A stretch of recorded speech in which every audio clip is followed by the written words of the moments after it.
ಎಲ್ರಿಗೂ ನಮಸ್ಕಾರ. ಇವತ್ತಿನ ವಿಡಿಯೋದಲ್ಲಿ ಸರಿಯಾದ ಸಮಯಕ್ಕೆ ಊಟ ಯಾಕೆ ಮಾಡಬೇಕು ಎಂಬ ಮಹತ್ವದ ವಿಷಯದ ಬಗ್ಗೆ ತಿಳ್ಕೊಳ್ಳೋಣ. ಇಂದಿನ ವೇಗದ ಜಗತ್ತಿನಲ್ಲಿ ಜೀವನದಲ್ಲಿ ಅನೇಕರು ಬೆಳಗಿನ ಉಪಹಾರವನ್ನು ಬಿಟ್ಟು ಬಿಡುವುದು, ಮಧ್ಯಾಹ್ನದ ಊಟವನ್ನು ತಡವಾಗಿ ಮಾಡುವುದು ಅಥವಾ ರಾತ್ರಿ ತುಂಬ ತಡವಾಗಿ ಊಟ ಮಾಡುವ ಅಭ್ಯಾಸವನ್ನು ಹೊಂದಿರ್ತಾರೆ. ಆದರೆ ಈ ಅಭ್ಯಾಸಗಳು ನಮ್ಮ ಆರೋಗ್ಯದ ಮೇಲೆ ಕೆಟ್ಟ ಪರಿಣಾಮ ಬೀರಬಹುದು. ಜೀರ್ಣಕ್ರಿಯೆ ಉತ್ತಮವಾಗಿರೋದಕ್ಕೆ ಸರಿಯಾದ ಸಮಯದ ಊಟ ಅಗತ್ಯ. ನಮ್ಮ ದೇಹವು ಒಂದು ನಿರ್ದಿಷ್ಟ ಸಮಯಕ್ಕೆ ಆಹಾರವನ್ನು ಜೀರ್ಣಿಸಿಕೊಳ್ಳಲು ಸಿದ್ಧವಾಗಿರುತ್ತೆ. ಸಮಯಕ್ಕೆ ಸರಿಯಾಗಿ ಊಟ ಮಾಡಿದರೆ ಜೀರ್ಣಕ್ರಿಯೆ ಸುಗಮವಾಗಿ ನಡೆಯುತ್ತೆ ಮತ್ತು ಅಜೀರ್ಣ, ಗ್ಯಾಸ್ಟ್ರಿಕ್ ಹಾಗೂ ಹೊಟ್ಟೆ ಉಬ್ಬರದಂತಹ ಸಮಸ್ಯೆಗಳು ಕಡಿಮೆಯಾಗುತ್ತೆ. ಆಹಾರವು ನಮ್ಮ ದೇಹದ ಇಂಧನವಾಗಿದೆ. ಸಮಯಕ್ಕೆ ಆಹಾರ ಸೇವಿಸಿದರೆ ದೇಹಕ್ಕೆ ಅಗತ್ಯವಾದ ಶಕ್ತಿ ನಿರಂತರವಾಗಿ ದೊರೆಯುತ್ತೆ. ಇದರಿಂದ ದಣಿವು ಕಡಿಮೆಯಾಗಿ ದಿನವಿಡೀ ಚುರುಕಾಗಿ ಇರಬಹುದು. ಇನ್ನು ಹೆಚ್ಚು ಸಮಯ ಹಸಿವಿನಿಂದ ಇದ್ದರೆ ನಂತರ ಅಗತ್ಯಕ್ಕಿಂತ ಹೆಚ್ಚು ಆಹಾರ ಸೇವಿಸುವ ಸಾಧ್ಯತೆಯೂ ಇರುತ್ತೆ.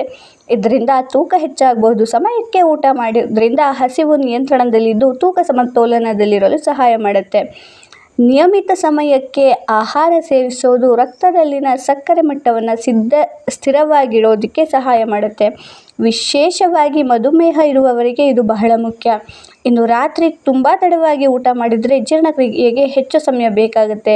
ಇದರಿಂದ ನಿದ್ರೆಯ ಗುಣಮಟ್ಟ ಕುಗ್ಗಬಹುದು. ಆದ್ದರಿಂದ ಮಲಗುವ 2 ರಿಂದ 3 ಗಂಟೆಗಳ ಮೊದಲು ಊಟ ಮಾಡೋದು ಉತ್ತಮ. ಇನ್ನು ಸಮಯಕ್ಕೆ ಆಹಾರ ಸೇವಿಸೋದ್ರಿಂದ ದೇಹವು ಪೋಷಕಾಂಶಗಳನ್ನು ಉತ್ತಮವಾಗಿ ಹೀರಿಕೊಳ್ಳುತ್ತೆ. ಇದರಿಂದ ರೋಗ ನಿರೋಧಕ ಶಕ್ತಿ ಬಲವಾಗಿ ವಿವಿಧ ಕಾಯಿಲೆಗಳಿಂದ ರಕ್ಷಣೆ ದೊರೆಯುತ್ತದೆ.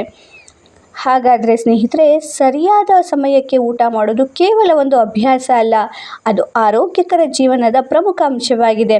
ಉತ್ತಮ ಆರೋಗ್ಯವನ್ನು ಕಾಪಾಡಿಕೊಳ್ಳಲು ಉತ್ತಮ ಆಹಾರವನ್ನು ಸೇವಿಸೋದ್ರ ಜೊತೆಗೆ ಅದನ್ನು ಸರಿಯಾದ ಸಮಯಕ್ಕೆ ಸೇವಿಸೋದು ಕೂಡ ಅಷ್ಟೇ ಮುಖ್ಯ. ಈ ಮಾಹಿತಿ ನಿಮಗೆ ಉಪಯುಕ್ತವಾಗಿದ್ದರೆ ವಿಡಿಯೋಗೆ ಒಂದು ಲೈಕ್ ನೀಡಿ, ನಿಮ್ಮ ಸ್ನೇಹಿತರು ಮತ್ತು ಕುಟುಂಬದವರೊಂದಿಗೆ ಹಂಚಿಕೊಳ್ಳಿ. ಇಂತಹ ಆರೋಗ್ಯಕರ ಹಾಗೂ ಉಪಯುಕ್ತ ಮಾಹಿತಿಗಾಗಿ ನಮ್ಮ ಚಾನಲನ್ನು ಸಬ್ಸ್ಕ್ರೈಬ್ ಮಾಡಿ ಮತ್ತು ಬೆಲ್ ಐಕನನ್ನು ಒತ್ತೋದನ್ನು ಮರಿಬೇಡಿ.